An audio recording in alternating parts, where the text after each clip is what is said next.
Welcome to the post-game press conference. I'm joined by our winning coach, Coach Luigi Trillo, and our best player of the game, Bong Quinto. Congratulations, gentlemen. Coach, I'll want to start with you. It needed to reach the overtime period before you were able to find a solution to the gutsy play of Rain or Shine. Can you talk about the team coming together for that strong start in overtime that eventually, shaped the game for the Bolts? Yeah, well, Rain or Shine doesn't have any quit, di ba? Parang lamang na kami, they kept on battling. In fact, they got the lead. We were in a dogfight, we knew at the half. There was a lot of emotion from the Rain or Shine side, and the Coach Yang Yao teams, they really come to play. So no lead is safe, right? But maganda dito, Nu got fouled out, and then other guys stepped up, right? So next man up, we had Bong who played well. Sabi nga ni Bong, Elaine Maliksi also played well. Credit also Anjo Karam. He came out and he held the fort too. Apart, coach, from having no quit, Rain or Shine is also known for their youthfulness and their speed. They made you guys run today. How did you think your team matched up to that?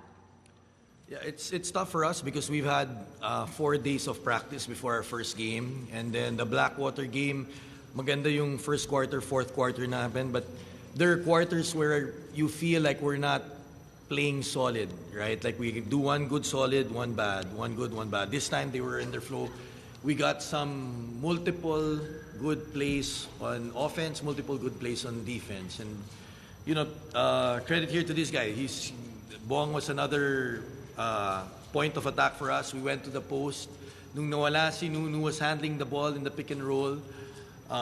And we went to Bong. And you saw in the end, we trust him a lot. He made sound decisions. And luckily, we got the win.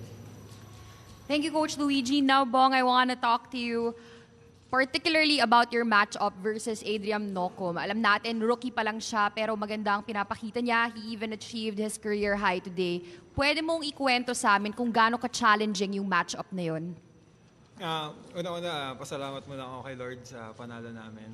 And dun sa question mo, yun nga, bago kami magpunta dito, talagang sinabi ni Coach, and at the same time nakita namin sa mga scouting report namin, talagang matapang yung bata, talagang willing siya kahit na CB, di ba? Aaron Duck, talagang china-challenge niya yung mga guards namin. And at the same time, yun nga, galing siya ng NCAA. So, lahat ng mga taga-NCAA talagang sanay sa bugbugan niya na laro. So, yun, nakakatuwa lang na from Mapua siya, no?